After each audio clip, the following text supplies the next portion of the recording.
అందరికీ నూతన సంవత్సర శుభాకాంక్షలు తెలుపుతూ బడ్జెట్ స్టార్ట్ చేయండి. నమస్కారం. Agenda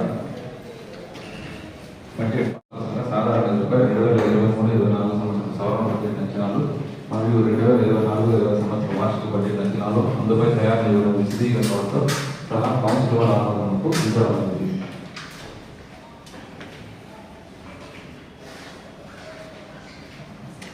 property tax, properties and general property tax 2,50,59,025 రూపాయలు, 7,429.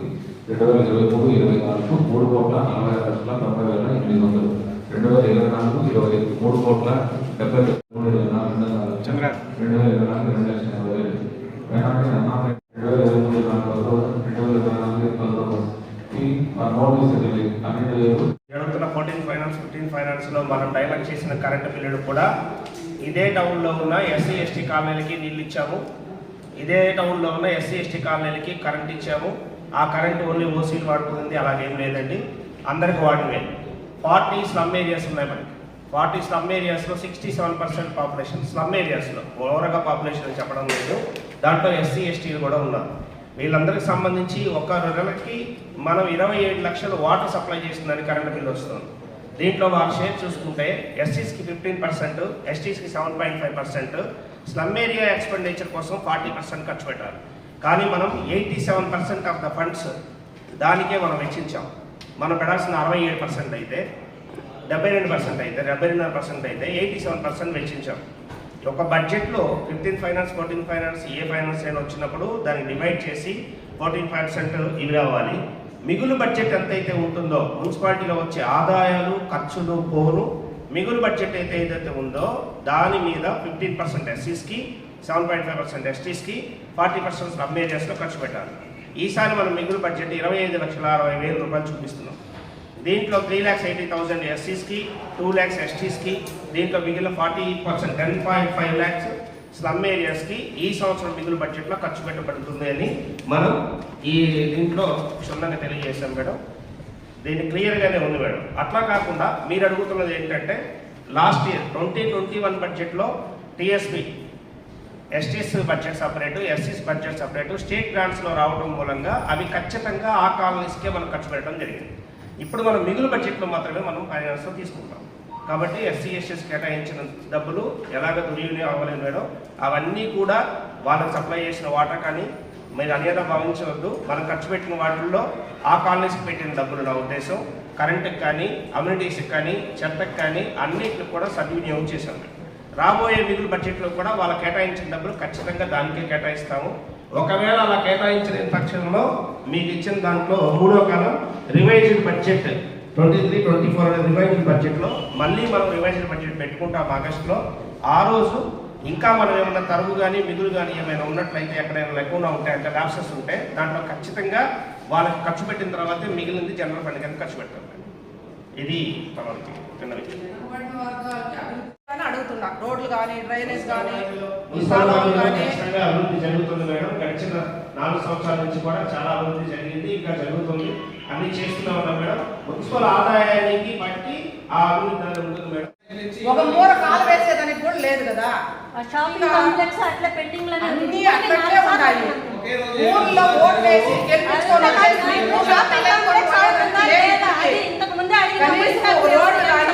ఒక మూర కాలు వేయమని చెప్పి ఎలక్షన్ లో పోయిన రోజు అడిగినారు. ఇప్పటికి వాళ్ళతో మాట్లాడేదని మీకు ఎవరు అడ్డం లే. మీరు 3 లేకపోతే 100 మీటర్లు కాలం వేసుకోవచ్చు, మీరు పెట్టుకోవచ్చు. మీకు ఎవరన్నా వద్దన్నారా? ఆయన మీ పనిని ఎవరైనా కాదంటే మీరు అడగాల్సింది. మీకేం కావాలి? మీ ఊరికి ఆల్రెడీ రోడ్డు పెట్టాము, మీ ఊరికి ఆల్రెడీ కాలువలు పెట్టాము, మీ ఊరికి అన్ని పెట్టాము. మీరు చేసుకోలేకపోతాడు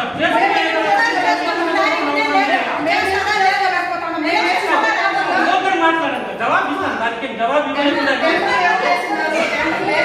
ఇవ్వాలంటే మీరు ఓకే మాట్లాడితే ఓకే జవాబు ఇస్తాము.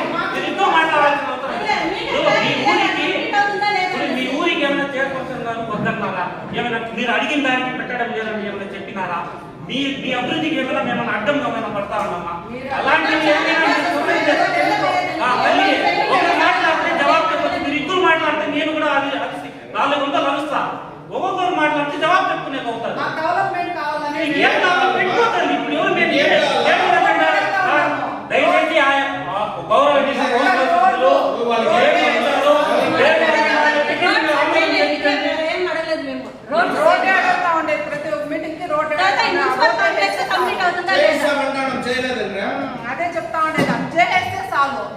ఇంట్లో తలెత్తుకునేదానికి లేదు. ఏం పని చేసినారు మీరు అంటారు పోయే కొంత. అదే అంతే. మీరు మనం వచ్చి బడ్జెట్ పెట్టాము. ఈ బడ్జెట్ పైన ఉండే డౌట్స్ కానీ చర్చ కానీ మీరు ఎలక్షన్ ప్రసంగము రాజకీయ ప్రసంగం చేయాలంటే బయట చేయొచ్చు. రాజకీయంగా చేయాలి.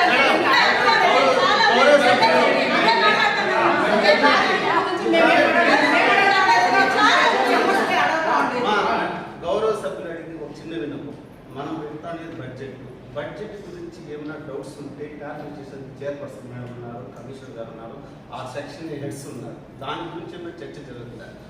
ఈ బడ్జెట్ అయిన తర్వాత మీరు ఏం అడగాలనుకుంటే కూడా అప్పుడు అడగచ్చు. ఎందుకంటే బడ్జెట్తో ఈ క్వశ్చన్స్ రేస్ చేసేదానికి తప్పు. ఇది మీరు తెలుసుకుంటే మంచి, అంతే నా ఉద్దేశం. Okay okay sir, thank you sir. Income source గురించి చెప్పారు కాబట్టి నేను ఇన్కమ్ సోర్స్ గురించి బడ్జెట్ కలిసే కదా వేసుకున్నాము. ఇంతకు ముందు కూడా నేను చెప్పేట్టు గుర్తు అంతా కలిసి కూర్చొని మనం బడ్జెట్ ప్రిపేర్ చేసుకోవాలా అని అనుకున్నాం.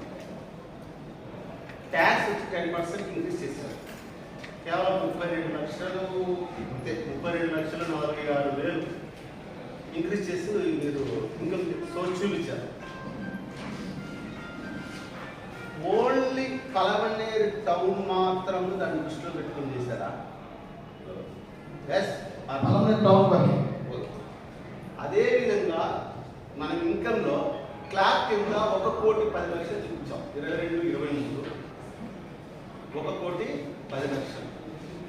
దాన్ని 5 లక్షలు ఇప్పుడు చూపించాం. ఎందుకంటే రివేస్లో పెట్టుకుంటామని మీరు అంటారు. 1,10,00,000 అది ఎక్కడ కలుస్తుందో మీకు తెలుసు, నాకు తెలుసు. లేదు 11 లక్షలే. ఆ 11 లక్షలు మనం ఇప్పుడు 5 లక్షలు పెట్టుకున్నాం. ఎస్టిమేషన్లో 5 లక్షలు. కానీ క్లాబ్ 11 లక్షలు ఎక్కడ కలుస్తుంది? మీకే తెలుసు. మీ ట్యాక్స్లోనే ఇంక్రీజ్ చేస్తారు, మీకు తెలుసు. అది నేను మాట్లాడుతున్నాను. అది మీరు దాన్ని ఉద్దేశించి దానంతా తీసుకొని బడ్జెట్ చేసింది. ఇంకోటి, జగనన్న కాలనీ ఒక ఉద్యమంగా, ఒక విశ్లేషగా జగన్మోహన్ రెడ్డి గారు తీసుకున్నారు. 2,000 పైచలకు పట్టాలు ఇచ్చాం. 1000 కన్సెషన్ జరుగుతాను. 1,200 ఇల్లు కన్సెషన్ జరుగుతాను. అది కంప్లీట్ చేయలేరు యజ్ఞం లాగా మేము భావిస్తాము. ఇప్పటికీ అక్కడికి 100 కుటుంబాలు ఇది పోయినాయి, ఏమి కాపురాలు పోయినాయి. గడ్డూరు కాలంలో 550 ఇంట్లు పట్టాలు జగనన్న పట్టాలు ఇచ్చాం. 550లో 475 ఇంట్లు కంప్లీట్ అయిపోయినాయి. అక్కడ ఒక 90 మంది కాపురాలు వెళ్ళారు. అదేవిధంగా గంటా ఊరిలో 425 పట్టాలు జగనన్న పట్టాలు మా గౌరవనీయులు డాక్టర్ వెంకయ్య ద్వారా పంచడం జరిగింది. అక్కడ జగనన్న పట్టాలు అక్కడ కూడా 80% ఇంట్లు కంప్లీట్ అయినాయి. అట్లీస్ట్ ఒక ఇంటికి ఇయర్లీ 1000 రూపీస్ వేసుకుంటే కూడా 10 లక్షల రూపాయలు. నేను 1000 రూపీస్ అంటే 500 6 మంత్స్కి 500 వేసుకుంటే కూడా ఒక 10 lakhs అదే ఇన్కమ్ సోర్స్ మనకు వచ్చేది. కానీ మీరు బడ్జెట్ వేసేటప్పుడు ఎంతసేపు టౌన్ దృష్టిలో పెట్టుకొని టౌన్లో మనం చేసుకోవాలా, టౌన్ బేస్ చేసుకోవాలా అనే ఉద్దేశంతోనే వేసేటువంటి బడ్జెట్ వచ్చి ఒక హోప్ ఉండాలి. మీకు కానీ మాకు కానీ యూత్ కానీ బడ్జెట్ చూస్తే ఒక హోప్ ఉంటే అది మాకు ఉత్సాహంగా ఉంటుంది. మీరు కన్సల్టేట్ చేసి వేయలేదనేది నా ఉద్దేశం. అంతా కూర్చొని మీరు దాని గురించి జియోస్ గురించి తెలియాలంటే మీరు టౌన్ ప్లానింగ్ మేడం అడిగితే బాగా చెప్తారు. ఎందుకంటే 2014లో ఉండే జియోని 8 సంవత్సరాలు వదిలేస్తే ఇప్పుడు ఆమె ఇంప్లిమెంట్ చేస్తాను మేడం గారు. కాబట్టి బాగా తెలుస్తాను జియో. మీరు ఆమె అడిగితే కూడా చెప్పింటారు ఎట్లా రిప్లేస్ చేసుకోవాలని. సెకండ్ థింగ్ మేడం, మీరు 2.5 లక్ష లాస్ట్ 22, 23, 24 మీరు ఎంత వేశారు? 2,80,000. ఎంత పోయించారు మేడం? 30,000. సరే, ఈ బడ్జెట్ చూసి మీ సెక్షన్ ఎట్లా పనిచేస్తుందో కూడా మీరు అనాలిసిస్ చేసుకోవచ్చు. ఈ బడ్జెట్ చూసి మీ సెక్షన్ మీ సెక్షన్స్ ఎట్లా వర్క్ చేస్తా ఉందో అనేది మీరు తెలుసుకోవచ్చు. అది మీ విజ్ఞతకే వదిలేస్తాను మేడం. 30,000 పంచిండేది మీ విజ్ఞతకి. ఎందుకు దీన్ని ఇక్కడ మాట్లాడాల్సి వస్తుందో అంటే చివరిలో నా కన్క్లూజన్ ఉంది, అప్పుడు మీకు అర్థమవుతుంది ఎందుకు నేను ఇక్కడ చెప్పాల్సి వచ్చింది. Second thing, unauthorized consultants properties 5 lakhs ఉంది లాస్ట్ ఇయర్. మనం బడ్జెట్ పెట్టుకున్నది 3 lakhs పెట్టుకుంటే రీచ్ అయ్యేది 5 lakhs రీచ్ అయ్యాం. కనీసం మీరు ఆ రీచ్ అయ్యే దాంతో పర్సెంటేజ్ ఒక 6 lakhs 1 lakh పెంచారు. బడ్జెట్ 6 lakhs పెంచారు, 1 lakh పెంచారు.